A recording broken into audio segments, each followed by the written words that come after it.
Last time.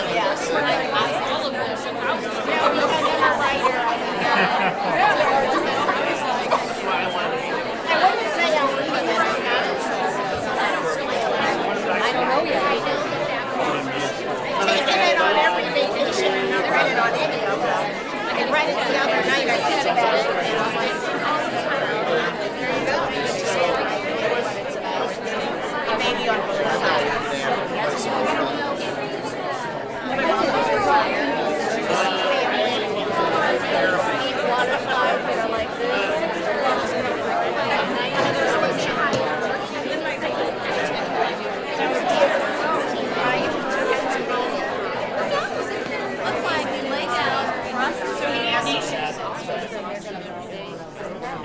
With it being 7 p.m., I will call the Francis Howell School District Board of Education meeting to order.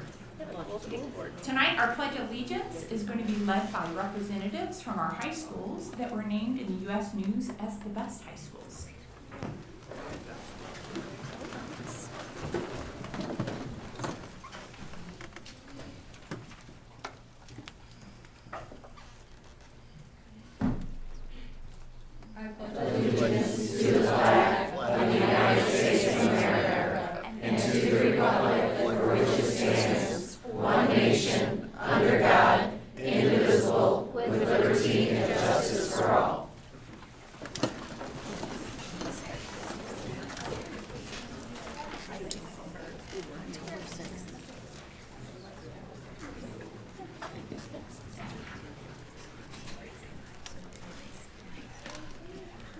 Board, I'll entertain a motion to approve the agenda as submitted.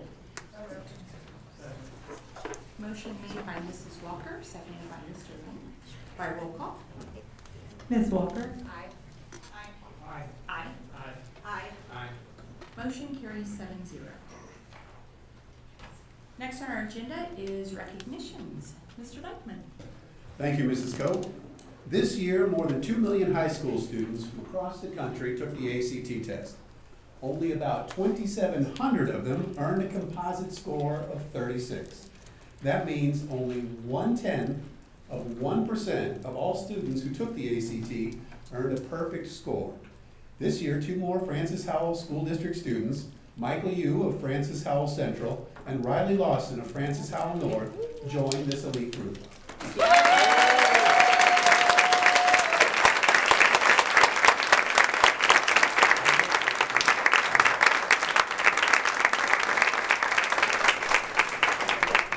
At Francis Howell Central, Michael has established himself as an academic star, as indicated by his 4.79 GPA. He's also a member of the Scholar Bowl team, on the swim and tennis teams as well, but he brightens the room with more than his intellect. It's his attitude that sets him apart. Michael is great, said Nick Beckman, AP government teacher at Francis Howell Central. He comes to class every day with an enthusiasm to learn. He's an entertaining kid and a joy to have in class. Ladies and gentlemen, with a perfect 36 on the ACT, Michael Yu.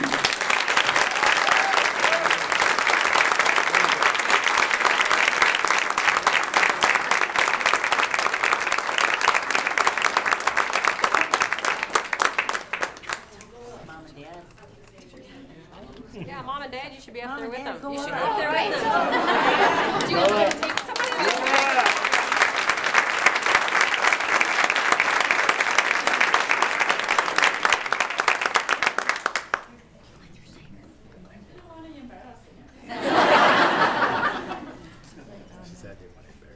Forward front, you could all go this way, there you go.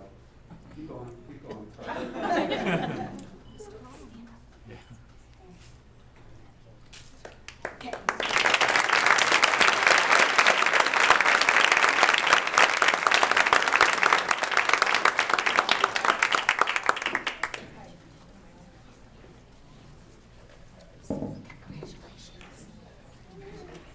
For the second time in 5 years, Independence Elementary has been selected as a National School of Character by Character.org. Only 73 schools and 5 districts from across the country received the designation in 2018. Could I have the representatives of Independence come on up? Each year, Character.org and its state affiliates certify schools and districts that demonstrate a dedicated focus on character development with a positive impact on academic achievement, student behavior, school climate, and their communities. National Schools of Character provide students with opportunities for moral action, fostering shared leadership and engaged families and communities as partners in the character building effort. Ladies and gentlemen, your National School of Character, Independence Elementary.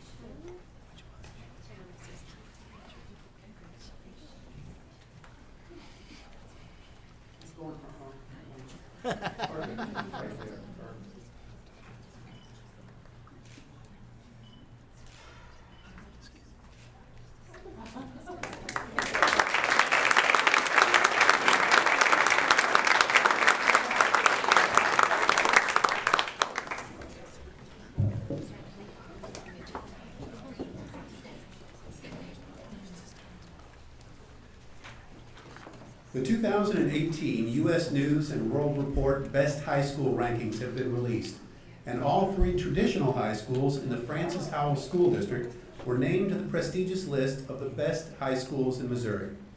The rankings evaluate more than 500 public high schools in Missouri and more than 20,000 nationwide to identify schools that best serve all of their students and assess the degree to which students are prepared for college-level work. Could I have the representatives from our high schools come up, please?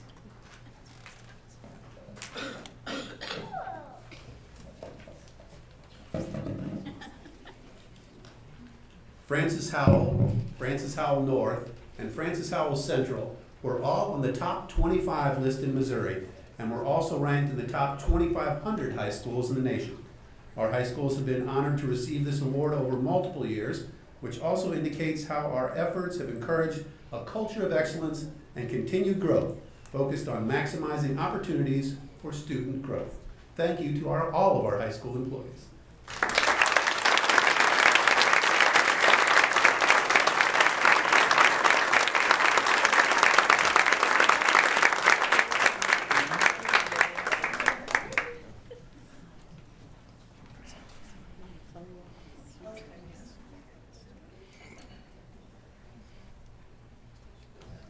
Get your marks on.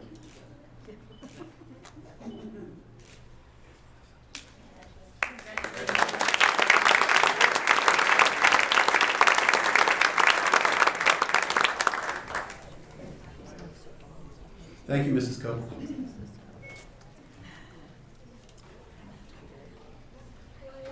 Great. Next on our agenda is patron comments. We don't have any this evening. FHEA?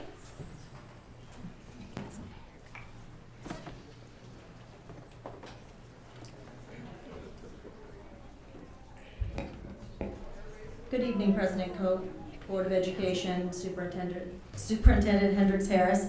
That's going to be very difficult for a lot of years to come.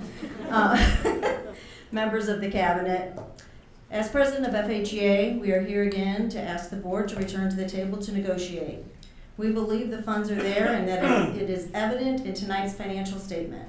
The statement clearly shows a $5.7 million surplus from May 31st, 2017 to May 31st, 2018. This past Tuesday, the Board of Education met with the superintendent and chiefs to plan for the upcoming school year. One of the norms was that the board adopt is focused decision-making on students. We were glad to see this as a priority that is exactly what we have been asking for the last 3 months. By prioritizing our classrooms, hiring and retaining the highly qualified educators, and focusing on the students that we have here today. It is our hope, with that being one of your norms, that you will go back to the table with a different offer so that we can move forward in a positive way into the next school year. Thank you.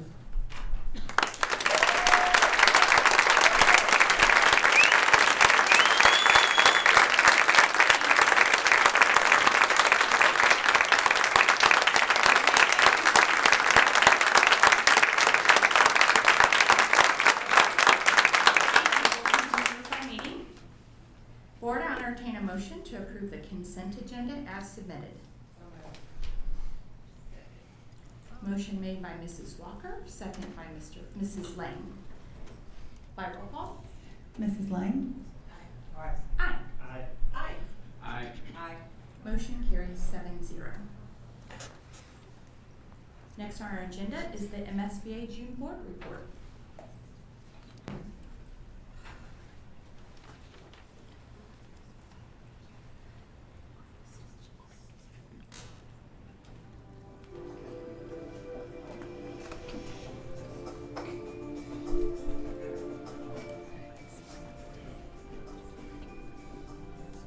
Hello, everyone, and welcome to the Missouri School Boards Association's board report for the month of June. We thank you for the opportunity to share some news and information during a few minutes of your board meeting. We begin with a look at the status of the State Board of Education.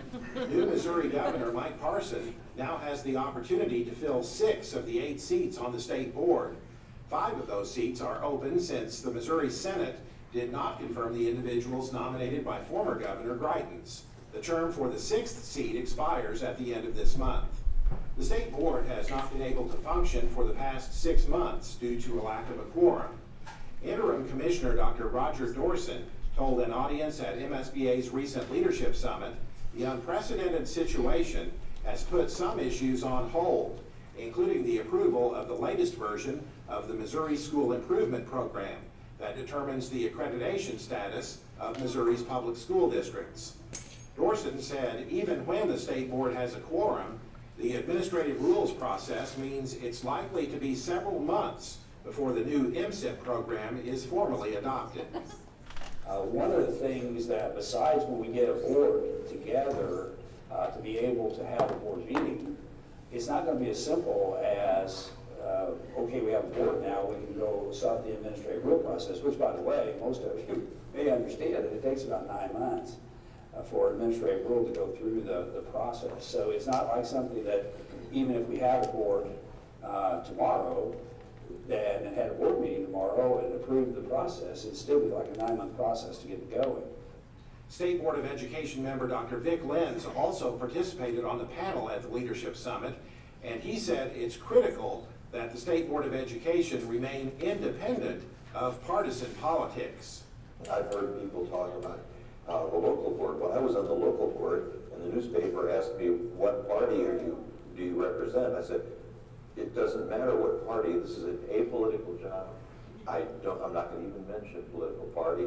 Nobody knew until I thought I had to tell somebody when the governor asked me to consider this job, what party I would represent. And I still don't consider being even on the state board that I'm a Republican or a Democrat. I'm here for kids, and that's what it's all about. That's the kind of people we should be looking for on the board.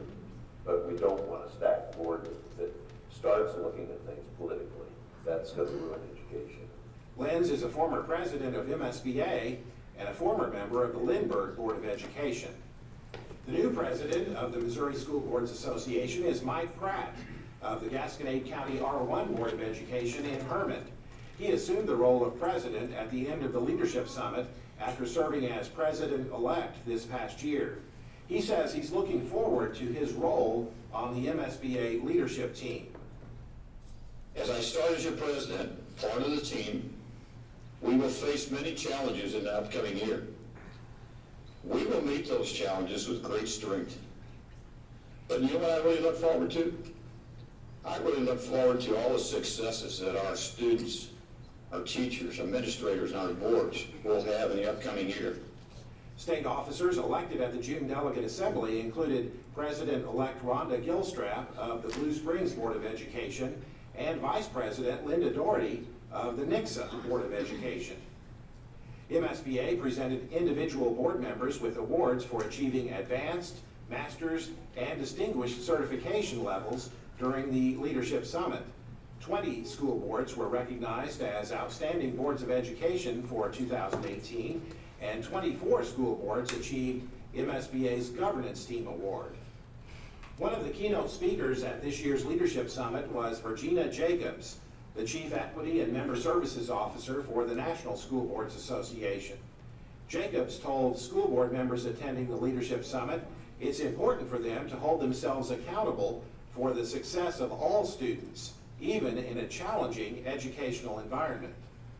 First of all, don't give up. Be relentless when you're talking about policies that you're developing for students. They're accountable for outcomes. That's the short. That's it. You're accountable for what happens to a student's life. When you have them for that 7 hours during the day, that should change their lives. That should be the place that they find comfort. That should be the place that they find that they have an opportunity in this world. She said individual school board members can be accountable through what she called the power of I. The power of I is really taking that opportunity to look at yourself. Look in the mirror. What can I do as an individual to change a child's life? And that is really important because we do think of school boards as being a governing body, and that's true. But individual school board members have to hold themselves accountable for outcomes for kids. And so the power of I is really looking at how you can make a change and how you can impact your school district. She added it takes a lot of courage and determination to assume the responsibility of serving on a school board in today's environment. That's it for this month's edition of the MSBA Board Report. Thanks for allowing us to have some time at your board meeting, and so long from Columbia.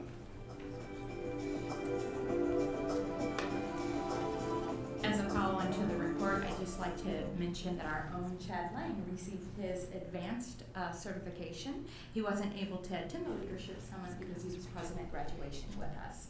So congratulations, Chad.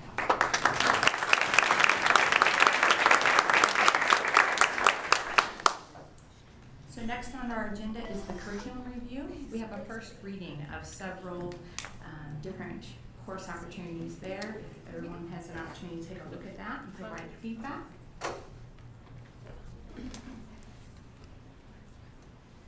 Next on our agenda is our best practice for this evening regarding community service. Mr. Dykeman. Thank you, Mrs. Coe.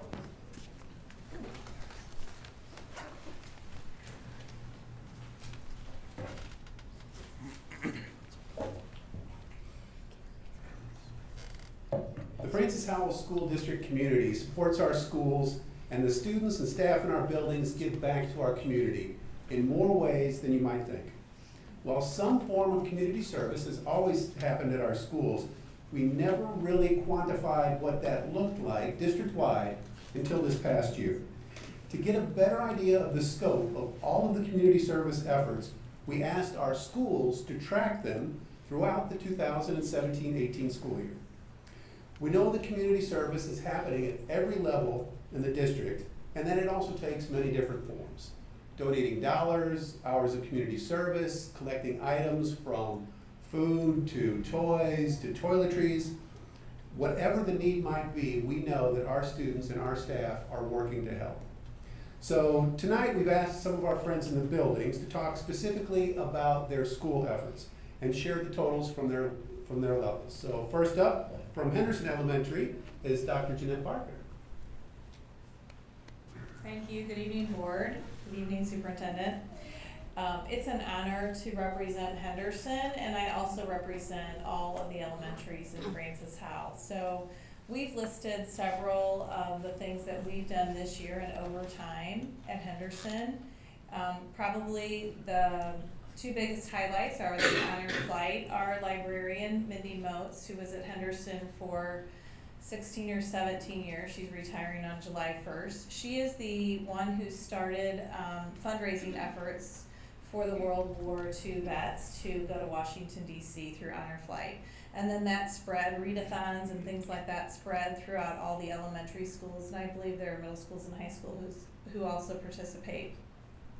And then our Jump Rope for Heart efforts, that's the American Heart Association, and our PE teachers take that on, usually during third quarter of the school year, and lots of elementary schools participate in those efforts to raise money for the American Heart Association. And we increased from last year from $11,000 to over $16,000 for the Heart Association. So we're really proud of that. And I just wanted to highlight a couple of things that the other elementary schools are doing. At Central Elementary, their character council helped with the crisis nursery and collected Halloween costumes for their play centers. They also supported 5 Acres Animal Shelter, and they do their own Adopt a Family at Christmas. And then Warren Elementary helped Youth in Need. One of the Girl Scout troops helped Youth in Need by collecting games and crafts. And they have several 4R nights throughout the year where they help the USO, Crisis Nursery, and a nursing home. So those are just a few of the things that happen in our elementary schools in order to support our community, and the community gives back to us. One of the great things that happened, and I know it happened in all of our buildings, the local fire department organization donated, I think, over 50 coats per school for kids in need. So that was a great thing to be a part of, to be able to hand those coats out to our students. Thank you.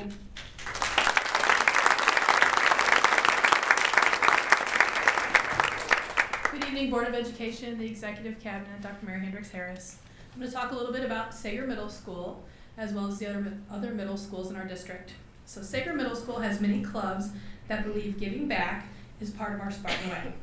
Sager Middle School has raised almost $10,000 for a variety of organizations and donated countless hours to local charities. Our student council collected and donated almost 700 cans to St. Joachim and Ann in November. Our service club went Christmas caroling at Harvester Nursing and Care Center the month of December. They had a lot of fun doing that, and the members of the nursing home very much enjoyed that. Our National Junior Honor Society collected items for youth in need for the month of December, anything from toiletries to clothing to lotions to shampoos. Very appreciative. That location is in St. Charles if you've ever been by there. Our Junior Spartan Ambassadors adopted 4 families for Christmas. Our service club wrote cards of encouragement for patients at local hospitals during the month of March. Our physical education department, with the help of our students, hosted our 20th annual fundraiser for the American Heart Association in April. Our service club collected 313 random acts of kindness throughout Sager during the month of April. And those were just things where kids and teachers went around and said nice things about everybody, and they made a little link and put it in the front of the school. There was this huge chain. It was just a very nice thing to do. And these are just a few of the great things that Sager students do to give back to our community.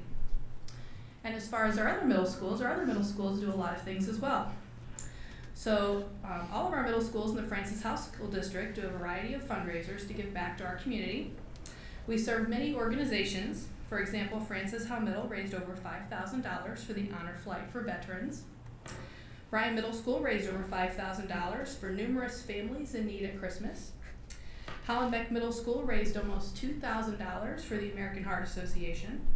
And Barnwell Middle School raised almost $5,000 for the American Heart Association. So many of our middle schools do lots of things for all of the organizations in our area, and our kids enjoy it very much.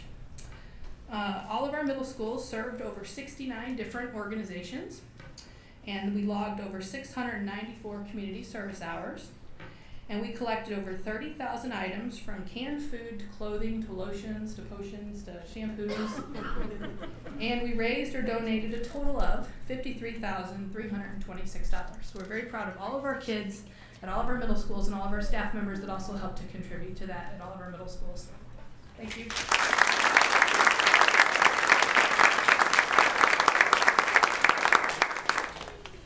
Good evening. I think, I can speak for all high schools and that I think we're all very proud of the efforts and the things that our students are doing in the community and giving back, and are really not only giving back to our community but also receiving the benefit of being involved in those activities. An FHHS involvement in activity, club, or sport really comes along with the involvement in the community. We view our activities, clubs, and sports as not only just activities, but also support systems that are in place for our students.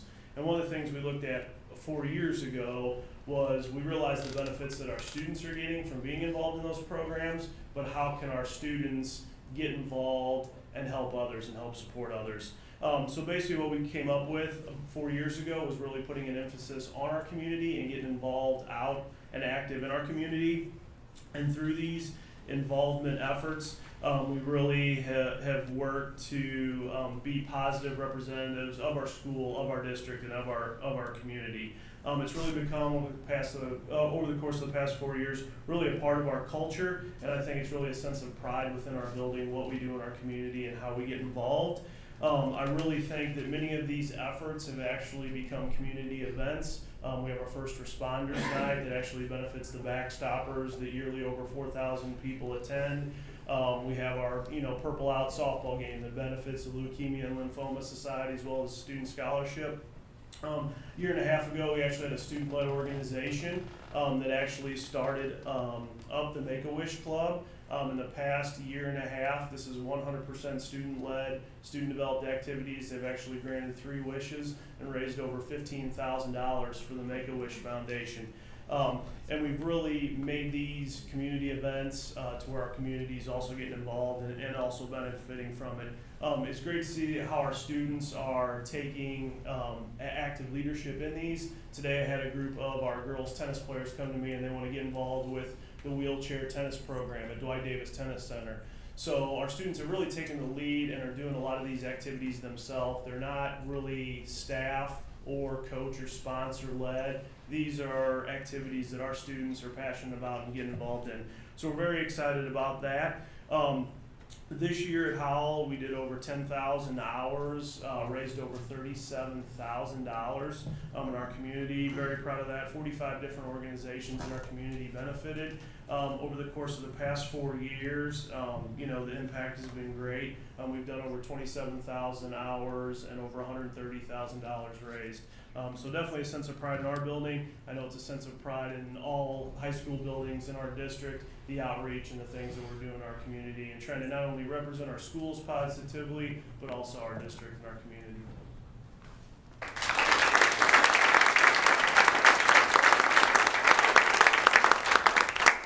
There's also a lot of work done by the district as well as the employees here in the admin building. So this year, last fall, our annual food drive collected 3,630 canned items for Harvester Christian Church. And just a couple months ago, our annual appliance and electronic recycling event, we collected over 20,000 pounds or 10 tons of appliances and electronic items. That's an awful lot of computer monitors. So when you add up all of the community service events that all of our students and all of our staff members do at all of our schools, the numbers are truly staggering. Served over 90 organizations, 13,000 plus community service hours, collected over 64,000 items, and raised over $312,000.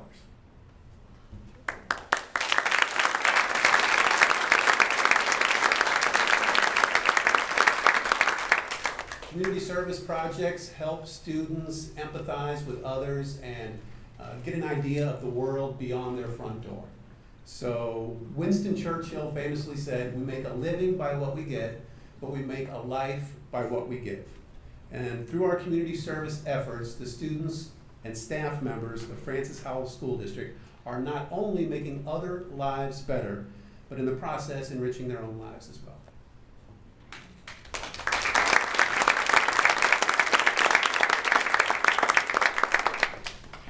Excellent. I can just say, wow. Wow. Thank you all very much. Board, do you have any questions? I'd just like to comment on not only the schools, but administration also participates in a canned food drive. They do school supplies drive and they adopt families. But most of all, we take care of our own, and we can't forget that. I am very fond of the Heroes program, I believe it is, where we help pay for kids' lunches. And I'd like to personally thank, and I'm going to say this wrong, and I'm sorry, Lisa and Anita, I think it was NEA and FISPA donated a large amount of money to that Heroes program. And they sponsor our Friends of Children for years to take care of our own. So we're a wonderful community. Thank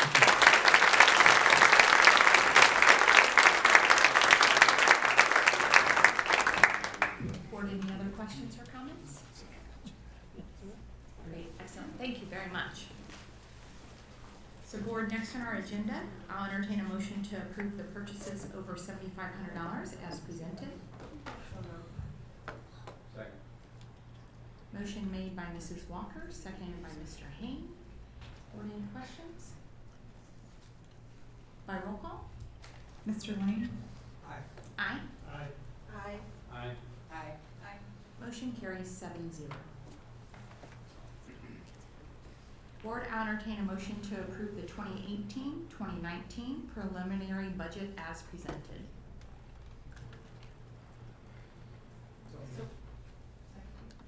Motion made by Mr. Lang, seconded by Mrs. Lang. Board, any questions? By roll call? Mr. Lang? Aye. Aye. Aye. Aye. Aye. Motion carries 7-0. Board, I'll entertain a motion to approve the insurance plan changes, employee premiums, and district contribution rates for the 2018-2019 plan year as presented. Motion made by Mr. Hain, seconded by Mrs. Lang. If you recall, we had a workshop last week on that, or last meeting. Any questions? Mr. Hain. Yeah, I just want to thank Mr. Supple. I know I had a bunch of questions, and I told him it was going to be 5 minutes, and it was more like a half hour. But he answered all my questions for me and that, and I think this proposal, much like the transportation that we're coming up with in a couple of items, is something that we need to be vigilant about and constantly be looking for ways we can conserve in that. It's like the next highest thing that we spend other than salaries. So there's always ways we can make tweaks and changes without affecting the medical care that it's being provided to our employees. So. Thank you, Mr. Hain. Any other questions or comments? Okay. By roll call. Ms. Stiglich? Aye. Aye. Aye. Aye. Motion carries 7-0. Board, I entertain a motion to approve the May 2018 financial statements as presented. Second. Motion made by Mrs. Walker, seconded by Mrs. Stiglich. Any questions or comments, Board? By roll call. Mr. Hain? Aye. Aye. Aye. Motion carries 7-0.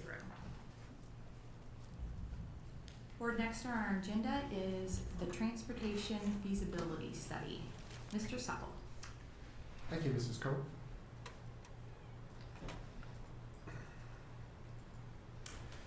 So some weeks ago, the Board of Education approved us moving forward to have a study conducted, trying to, really the purpose was to benchmark where we are, to get a baseline understanding and verification from a third party of how our transportation services are operating. So we worked with school bus consultants, and I just want to provide briefly here just an overview. So they do focus, they're part of the Transpar group, and they do focus primarily on student transportation and provide a variety of advisory services in that regard. They use a lot of methods, both quantitative and qualitative, to help evaluate efficiency and effectiveness of operations like ours. And they try to help us make some changes as necessary when that's in the scope of the work. They have done over 450 consulting projects, and those have ranged from 8 buses up to 1,300 buses. So they deal with organizations of all sizes across the entire country. They do have a significant amount of experience in the state of Missouri. So I felt very comfortable that this was a knowledgeable group who could provide us some outside analysis of what we're doing. So the methodology, they really wanted to take a look at what is our cost performance, and again, establish a baseline as a way for us to begin to clearly analyze what it is that we're doing. And again, to use those baseline figures to help us determine what opportunities might exist. So that was really who SBC is and what the scope of the work was. And so they had really 5 pieces that they looked at. A lot of data collection, and I want to thank Mr. Steve Jones and his team for helping us to provide a lot of data to SBC. Then they took a look at all of our policies. If you had a chance to read the report, you'll understand that they really did read our board policies and had some critical questions to me as we went through the process as to what those were all about. And then took a look at the cost performance measures. So how much does it cost to operate a bus on an annual basis or a daily basis or on a per student basis? How much per mile? How many buses do you utilize per 100 students? What kind of capacity utilization do you have? How many trips does that bus run? And how many miles do you travel? Those are the main criteria that they would look at. And then they would take a look, given that all of that, how are the routes operating? Are they efficient? And then any findings or recommendations that they would have. So that really was the scope of the work. And again, kind of just laying out the overview here that they presented is that they would review our policies, assess our routing network, and then take a look at those key performance indicators. So in the policy review, they said that they felt that the board policies were pretty comprehensive and clearly documented that we were trying to have in place those mechanisms that help guide having a good transportation system. So now we get kind of into those key performance indicators. So first they look at the distribution of our school schedule. So how do build times interact? And so we have at the very top our high schools and one of our middle schools, Hollenbeck, which operates on the same schedule. And then our second tier would be our middle schools, and then again, one of our elementary schools is on that second tier. And then our final tier would be our elementary schools, including Daniel Boone. Daniel Boone's a little bit different because of its location. So they first took a look at, is that structured properly? And then they took a look at how we actually utilize our buses. And so we run a number of different routes every day. And so this just shows what the maximum deployment is at any one time. So as we begin on the far left side, you can see that beginning somewhere close to 6 a.m., we begin our first bus runs. And those are the orange bars that begin. And then as there's a little bit of overlap where you begin to see the green bars, which indicate our middle schools and how those get filtered in.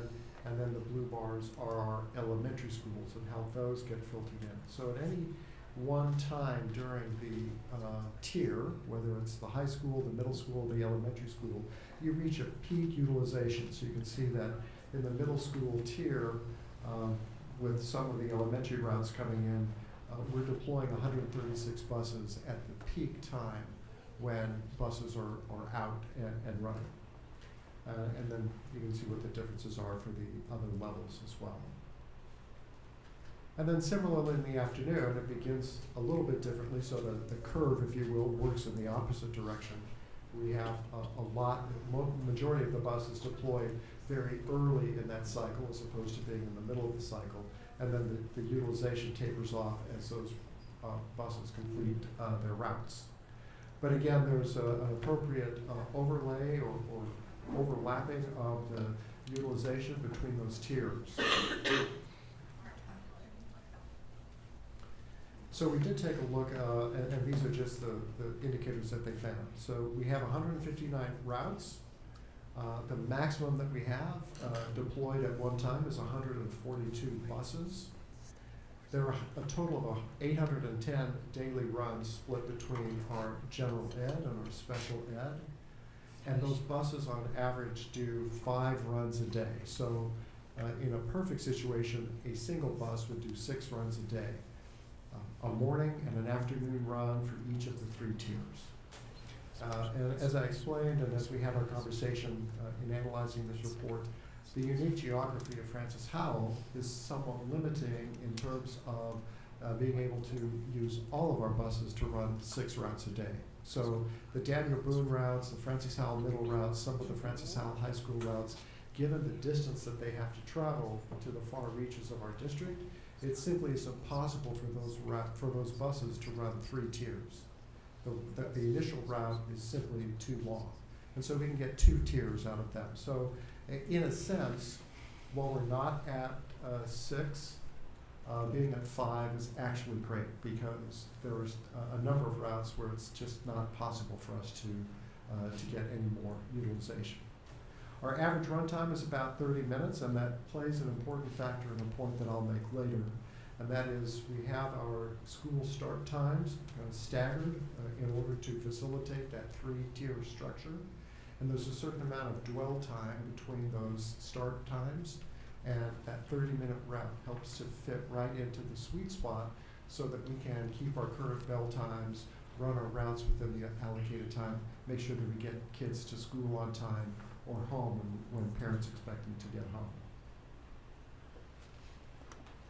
We do route most of our students, and we know that not all of our students ride the bus. That was information that was shared with SBC. They're very well aware of the difference between our routed riders and those who ride the bus every day. And the number of students who ride every day is a statistic that we have to provide to the state. It's part of the schedule of selected statistics that is audited each year by our independent audit firm.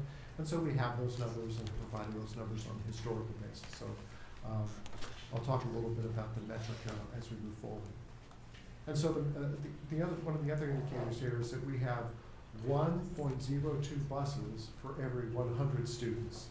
And so as a metric, we're doing pretty well based on our comparison to other school district transportation operations. Our planned utilization capacity is at about 74% for our general ed runs and 27% for special ed runs. And you can see we travel a little over 13,000 miles a day. And most of those, of course, are for general ed, but there are some special ed. And I would go back and say another factor that impacts the ability for all of our buses to operate 2 routes a day is that some of our special ed routes are very specialized. They use special equipment, they take extra time in order to run that route, and so they, again, don't have the opportunity to always run 3 tiers. So again, I think that 5.09 metric is probably indicative of a pretty good operation. So again, these are just some of the baseline costs. Nothing, I don't think anything here is particularly new for the board. We know how much it is that we spend on an annual basis for our transportation. This was based on last year's actual cost because this school year was only just concluded. We didn't have this current year's actual cost to do. So this analysis is all done. And I will tell you that in my conversations with Phil and Griffin from School Bus Consultants, they said that these metrics are, nothing here is unexpected in terms of what they look at when they analyze other transportation services across the country. So, special ed routes are going to be more expensive than a general ed route, just given the nature, fewer kids are transported, more specialized equipment is needed and so forth. But the variation between, or the differential between general ed and special ed routes is not particularly out of line. The cost of running those routes on an annual basis, it's simple math, but again, those metrics are within tolerance. And so what they're saying basically is that we've deployed buses evenly across our tiers, which is great. We have enough time between our tiers to allow those buses to get from run to run and account for any of those inconsistencies that we might all experience in our daily commute. Every day's commute is a little bit different based on traffic patterns or weather and so forth. We do have our runs arrive just before, just a little bit before the starting bell time, and that is purposeful on our part because there is a limited amount, when students are on campus, we need to supervise those individuals. So we don't want students arriving 30 minutes early. That would cause us to spend additional money on supervision. We can't have kids in our building not under the care of an adult. Again, we talked about our runs per bus, what our average run time is, planned, how many buses we use per 100 students, and what our capacity utilization is. So overall, the general takeaway is, if you read the written report, there's a little more detail there. But the general takeaway is, given the metrics that are applied across school districts, to school districts across the nation, our transportation service falls within normal parameters. You know, we certainly aren't the most efficient for a variety of reasons, some of which I mentioned. Our geography plays into that for sure, with Daniel Boone, you know, kind of being that outlier, those New Valley routes being an outlier.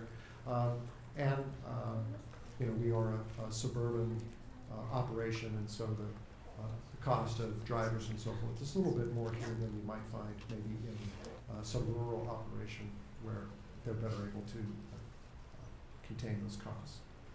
So they do encourage us to take a look at our policy just to make sure that our policy is correctly aligned with what we're doing.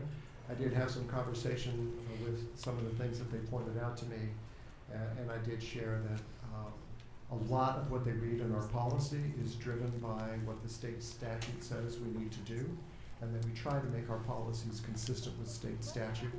And to the extent that we do something different than that, we're at least meeting the minimum requirements of state statute. And it may be difficult to continually adjust policy to match exactly what we're doing, but we want to make sure that we're compliant with our state statutes. And then they did note that, you know, if you're interested in reducing costs, the greatest opportunity that presents itself is you take a look at who's eligible to ride the bus. And so we historically, and information has been shared with the board previously, that, you know, back in 1978, there was an election in the Francis House School District where the patrons authorized the district to provide transportation to students who live less than a mile from school. And so we do have we transport more students than we're legally required to do. And so as they looked at our potential opportunities, it would be to restrict the number of kids or the eligibility of students based on maybe distance from school would be an opportunity to reduce costs. And so that's the end of their official report. I wanted to provide a little bit of context. I think this will help the board as we continue our conversation. So there are different measures that can be used. And so we had a conversation about the number of routed students versus the number of students who ride. And I understand that there's a difference, and if you use a different divisor, you're going to come out with a different number. But what we're doing is applying a common standard so we can compare ourselves to others. And so as I have my conversations with SBC, they say we always use routed students. That's the metric that we use. So, you know, this shows a scale that's in kilograms. We're used to seeing scales that have pounds on them. It's not saying that kilograms are better than pounds, but you have to choose a metric. So if you're going to do a recipe and you have to convert it from kilograms to pounds, you can do that. But it's a metric. So we've chosen, SBC chose standard metrics that they use, and that's part of what influences that. So I'm not going to argue that one is right or wrong, but in order to compare ourselves to other operations, we need to have a common understanding. Common understanding is routed students. So there are different measures that allows us to have some comparability. And then the other point I would make is that it's always important to remember that we are striking a balance. There are clearly ways that we could make the system more efficient from a cost perspective. But we also have to remember the other side of that, which is that transportation really exists as a support to our overall mission, which is education. So if our current average bus ride is 30 minutes, we could make our bus rides 40 minutes, and that would allow us perhaps to pick up more students, which would mean we would need fewer buses. It would also potentially mean that we would have to adjust our start times, and there could be a cascading effect there. And so if our elementary students, so think about the beginning start time, that first bus route that begins somewhere close to 6 a.m. Well, how much earlier do you want to start that bus route? And how much later in the evening do you want to drop off kids when they get home? Now, it's not to say that those things can't be done. I'm just saying those are the factors that influence it. So it's a balancing of keeping ride times to around 30 minutes whenever possible, so that we shorten the amount of time the kids are spending on buses. It allows us to have a very efficient structure and tiers for the starting times of our schools, which makes it effective in that way, but not maybe the most cost efficient. We could be more cost efficient, we just have longer routes. You use fewer buses, but you have a very different makeup of your school day, a cultural change. So, again, I talked about that. The length of routes would need to change. You'd have to look at the dwell times between routes and the start times. And I would also say that, routing is both an art and a science. So there's clearly a science to it. There's software that first student has. They put our information in with the students' names and addresses, and they can generate what the routes are. But our routers, we're very fortunate. We have some experienced people who know our district and understand some of the challenges that exist. But they also understand that we don't have 15,700 students riding the bus every day. And so I can plan a route based on a bus that is at or over capacity, because I know that when at the end of the day, not that all those kids aren't going to ride the bus. So we don't deploy the number of buses that would be required based on 15,700 students, because we understand that there's some flexibility in there. So I think that's the art piece of it, that we understand that we can over-route kids on a particular bus, knowing that not all those children are going to ride. So that allows us to develop those effective routes and schedule more than would actually ride. So again, I would just indicate, I'll admit, we do not operate the most efficient system. But I do think we try to strike an appropriate balance between customer service and cost effectiveness. So the other thing, and again, just reiterating, transportation is a support to our overall mission. So to the extent that we become more efficient in transportation and it impacts our core mission, we may be penny wise and pound foolish. So if kids are not getting to school on time because we've upended our route structure, kids are losing instructional minutes, our principals are losing time taking care of discipline issues related to, or our secretaries are losing time checking kids in who come in late. That disrupts our core mission.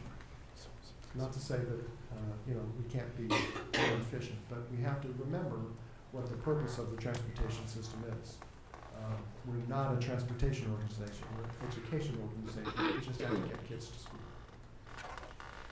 So if there's an influence, taking again, getting more kids on buses and reducing the number of buses, just remember that parent pickup and drop off, those are things that we have to take into consideration.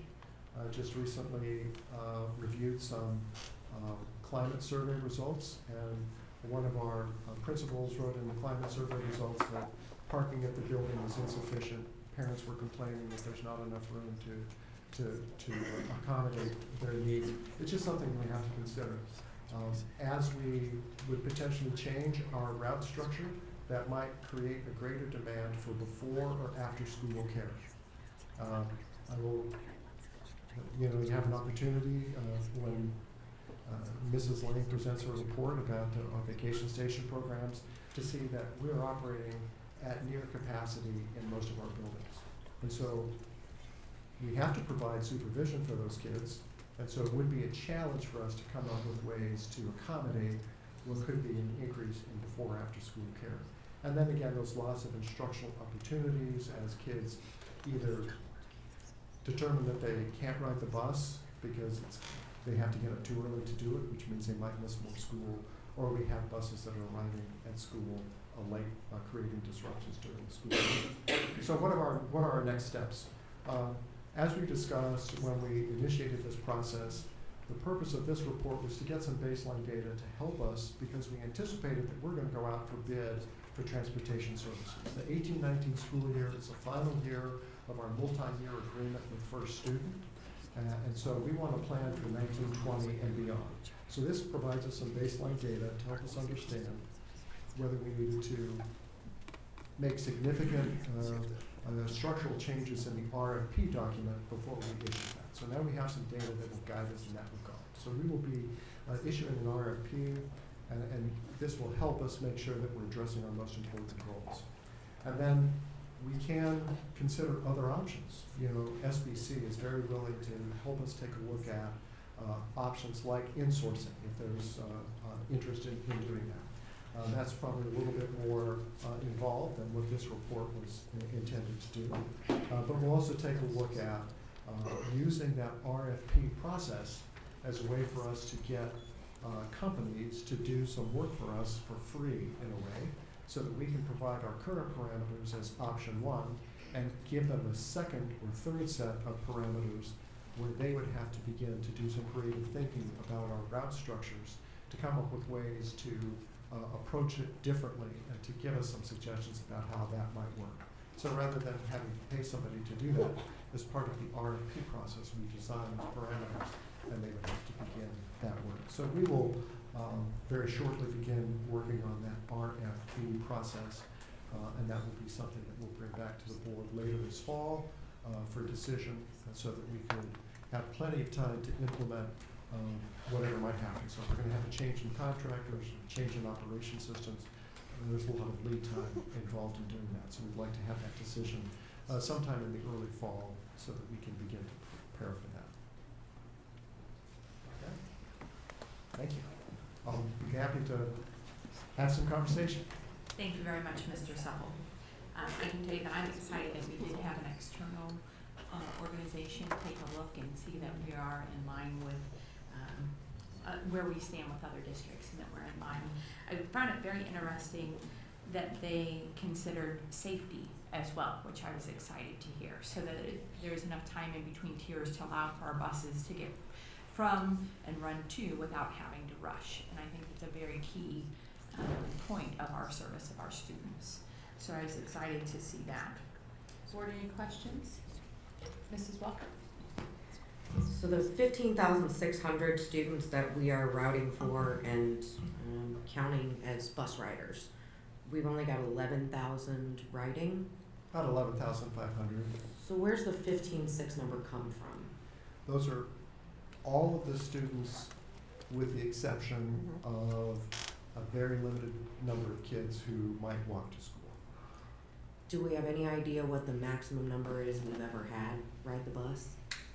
I mean, we've got, it's like a $4,000 student differential between what we're transporting and what we're providing transportation for. Well, I understand your point, and I'll reiterate a point I made earlier, and that was that we understand that 15,600 kids are not riding our bus, and we've never, well, I won't say. In my tenure, I would say that the ridership numbers have been 12,500, 11,500, you know, as our student population has changed, that's dropped off a little bit. I'd say that's been fairly constant for the last 15 years. So whether whether in years beyond before that there was a greater ridership, given that fewer kids had cars or highways weren't as developed, I'm not going to try to answer that question.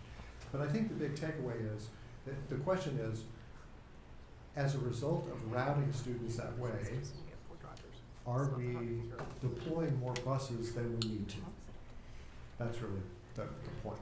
And I don't think it's fair to say that we're running the number of buses necessary to accommodate 15,600 kids. We're really using the art of the routing to help us run the number of buses that we need to transport 11,500 kids in a safe and efficient manner that's consistent with our current bell times. Maybe I can give some examples, and Kevin can correct me if I'm wrong, but when we start the school year, our students are all routed, and within the first few weeks, but we're starting to make some rules about not changing anything for a little while, but within the fall, in a very short time frame, we do make adjustments to the route. So if there's an occasion when this route isn't full enough, and we can do some combining of routes, and so that kind of speaks to your question about if you're routing everybody and not running buses. So we make adjustments in the fall when we come back, if we feel like some buses are underfilled. But I will say, especially in the past 2 years, that more of our requests coming to our offices have to do with the buses being overcrowded. And so we have make adjustments the other way as well, in that we've got too many kids on this bus and we need to split the route. So that is an adjustment that's made as well. So as Kevin is talking about the art and the science is the math part. The art part is the how do we rearrange the route and fit the puzzle pieces together to make sure that the buses are where we want them to be in regards to capacity. And I can tell you that those adjustments happen. Do we save money when those adjustments happen? Like I said, we're kind of offsetting because sometimes we're adding while we're subtracting. So, I can think of an example last year when we had a lot of incidents on a bus, and it wasn't that it was necessarily overcrowding, but we didn't need all those kids on that bus together. It was becoming unsafe, so we had to split the route. And we do what we have to do, and I think as Kevin has said, it's that balance between efficiency and customer service. And we do a lot of things that we provide great customer service, and we could be more efficient. So if you wanted to jam more kids on the bus, we could have more discipline issues and deal with those, but it would be a more efficient route. Kind of the example Kevin gave the other day at retreat about, if you wanted to increase class sizes, that would be something very efficient on paper, but it's not necessarily the services that we're wanting to provide. So last question, on the average capacity utilization, the elementary and middle schools are at 65 and 60, but the high school's at 103%.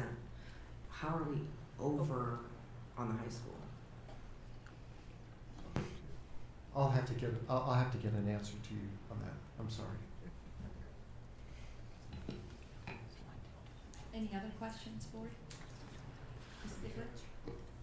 Mr. Supple, it says on there that the average planned capacity is 74%. What is the average? Is that at 74% of the buses, 25% are empty? I don't understand what that number, what that number is supposed to represent. I'll say this way. The bus companies will advertise that the capacity of the bus is 72 or 84 students. But that assumes that you have 3 students per seat. So we understand that 100% capacity is not usually possible. So some of our elementary kids, it is possible, but even with elementary students, 3 kids to a seat leads to, particularly as you think about younger kids, after a long day, experiencing frustration, very close together with their partners, leads to bus discipline. So maximum capacity is based on 3 students per seat. The real capacity is probably something less than that because you don't want to plan for 3 students per seat all the time. You have a whole different set of problems if you put 3 to a seat. I was just thinking what my back seat looked in the car when I was driving with my brothers and sisters a long time ago. So and then we had more room, so I can imagine. So thank you, because I didn't understand what that was talking about. I appreciate it. Mr. Hain? Yeah, I just wanted to make sure, and if that I understood you correctly, the RFP is going to be going out this fall, or it'll be coming back this fall? Be coming back to you this fall. Okay, is there a way that, I know that one of the things that the board, that part of the survey was to find out if we were doing a good job, number one, and secondly, hopefully come up with some ideas for cost savings or better utilization of our routes. And I understand that, from a statistical standpoint, it's real simple to say, okay, we're gonna put 10 more kids on a bus, but then that may add 5 or 10 minutes, and then you're changing routes and everything else, and then kids are on for 45 minutes, and, that's, I guess at some point in time, the board, our administration would have to make a determination, was 30 minutes our cutoff, or 35 minutes, and I'd like to see some of those types of things in the RFP, so that we can utilize their expertise to try to come up with some efficiencies and cost savings. So I don't know if there's something that maybe you can bring back to us to at least look at or see if it fits what we were. Sure, I'd be happy to do that. And that's what I mentioned, is that my thought process would be that we would look for what would it cost to replicate our services as they exist today, and what would it look like if we change, let's take that metric. What if we changed our average ride time to 40 minutes instead of 30 minutes? How many buses might that require? What might that cost? And what ancillary changes outside of the transportation system might need to be made, like dwell time between routes or starting time of schools and so forth. And that's why I said that I think we can probably establish what those parameters are. I can work with SBC to help me make those determinations, where we can have the companies do that work for us and kind of do it for free as part of the RFP process.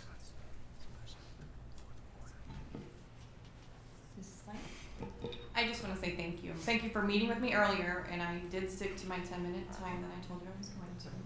But I know this is a complicated issue, and I'm looking forward to when those RFPs come back, and hopefully we can definitely start saving money in this aspect.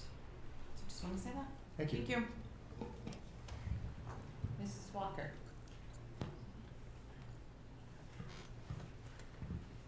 Is the board going to see the request for proposal before it goes out? Yeah, Mr. Haynes just asked the same question. I said that I'd be glad to do that. Board, any other questions? It's our second largest expense, so very excited that we're taking a hard look at it. Thank you. All right, next on our agenda is strategic planning. Dr. Mary Hendricks Harris. Yeah, so there's been some requests not to go through the 45-slide abridged version of our CSIP update.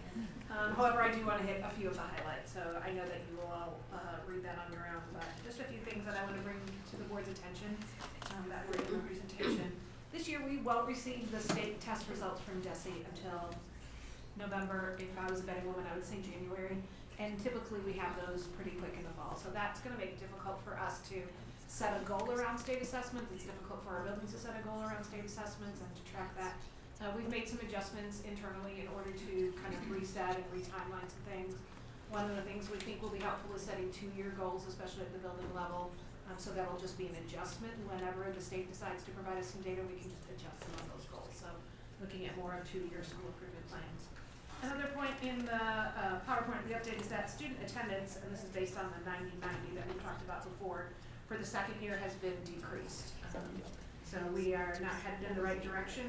We're still meeting the highest expectations set by DESE, but we're getting a little too close for comfort right now. And so that's going to be an area that's going to need some attention moving forward. There were slight decreases in ISS and OSS. Much of our summertime training with our administrators has been on streamlining all of our behavior initiatives to get them focused and to continue to decrease problem behaviors, not just OSS and ISS, but any behavior that's prohibiting a student or other students from learning. So we're focused on that as well. I know you've had a lot of updates in regard to finance recently, but just want to tell you that there's a growing momentum and excitement about the workplace clinics that will open in the fall. So I sat in on a presentation yesterday for the facilities department, and they were very excited once they heard all the details regarding the services that we're going to be able to provide our employees. Now, the communication department has partnered with special education to pilot an app that could be used district-wide in the future, so that's something for us to look forward to. And the technology department, as you know, has been working on refreshing some devices. We had a refresh cycle several years ago that is just maintaining our current devices. So as those things age and we know we're going to have big problems with them, we are refreshing them, but we are not getting ahead on the student-to-device ratio or updating overall. We are just kind of treading water with a plan that we set several years back. So I know you're tired of listening to me whine about this, but we will be the only school district in St. Charles without a one-to-one initiative at the high school. Rich is doing his best. One of the things that technology is also focused on is just green technology, which is kind of a newer term, but that has been a focus of the technology department and focusing on best practices and going green with technology. And then I know that you are aware that we're developing a multi-year project plan for our facilities. That's been underway. The group has been out kind of collecting what I would call a current reality of all of our buildings so that they can build that master plan down the road. So really what I want to talk about is just moving forward. As of retreat, I know we spent a lot of time talking about the new committee structures, and those are up there with a little bit of detail. These will all be aligned to our 5 goals. Our standing committees are being developed. Those are kind of those oversight committees that we talked about the other day. They're being developed, and when the school year starts, those will start up. Our advisory committee, which will be a larger group that will advise on each of the goal areas. That will be advertised in the fall once school starts. As Matt said the other day, we have a hard time in the spring and summer getting people signed up, but we think once the school year starts, we might be able to get some additional people on our advisory committees. The first steps of those groups, those goal groups, will be to identify what the scorecard's going to be. We have 5 goal areas and what's the data that we're going to track in each of those 5 areas that's important to our district. So just to give you an example of how the committees work, the standing committees will probably draft. These are our ideas. We actually have a draft coming out of strategic plan to start with. Those groups, those oversight groups will look at that, kind of narrow it down, bring it to advisory, and then finalize it back in the standing committee. So that's just an example of how things are going to work. But that will be one of their first tasks in the fall, in addition to identifying action steps, will be to finalize our scorecard on each of those 5 areas. So as we talked about strategic plan, I wanted to talk a little bit more about future and a little less about the past one, but it's all there if you have any questions. Board, do you have any questions on the strategic plan for this past year and upcoming switches? It's 45 slides there. More in the other retreat. Right, but a lot of great information, so highly recommend if you haven't got through it yet, please take the time to do that. Next on our agenda is superintendent comments.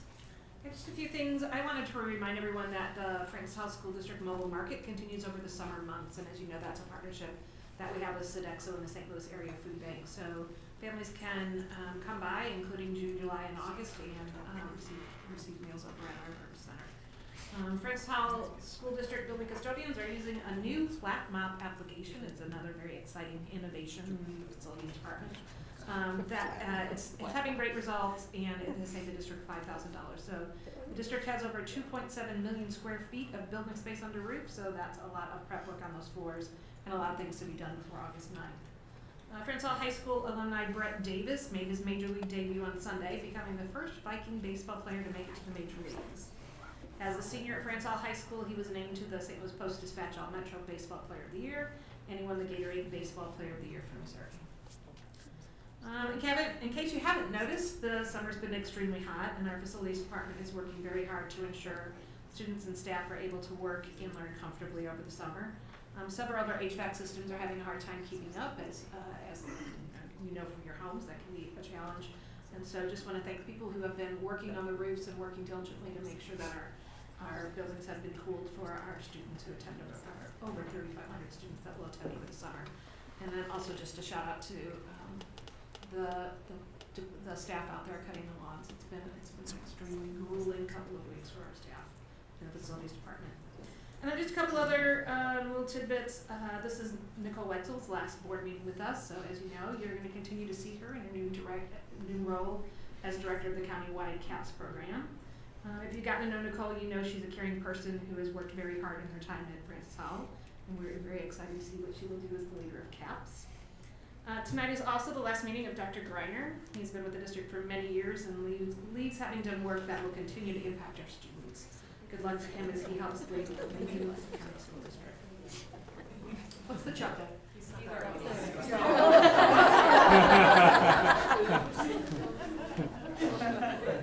Well, be sure to tell him I said that. Send him a note and ask him to watch the recording. Yeah. And then I want to thank the board members for attending and participating in the annual full day retreat. On behalf of the district, I want to thank you for giving your time. I know several of you even lost work time in order to participate in the day. Many topics were addressed, and I appreciate the board's active discussions on the topics that were brought forward. Great, thank you very much. It was a good but long day. All right, board, if you'll take a look at our upcoming meetings, the July 19th meeting. Any additions, corrections?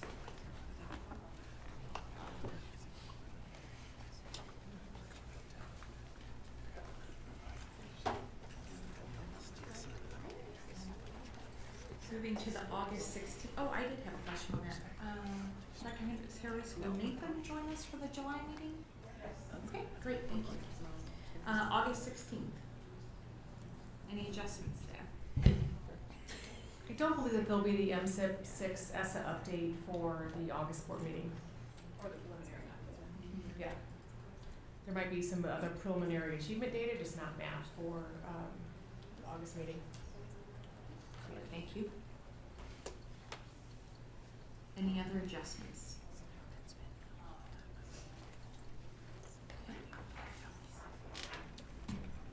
Board, I'll entertain a motion to adjourn our meeting. Motion made by Mrs. Walker, seconded by Mrs. Lang. Mrs. Walker.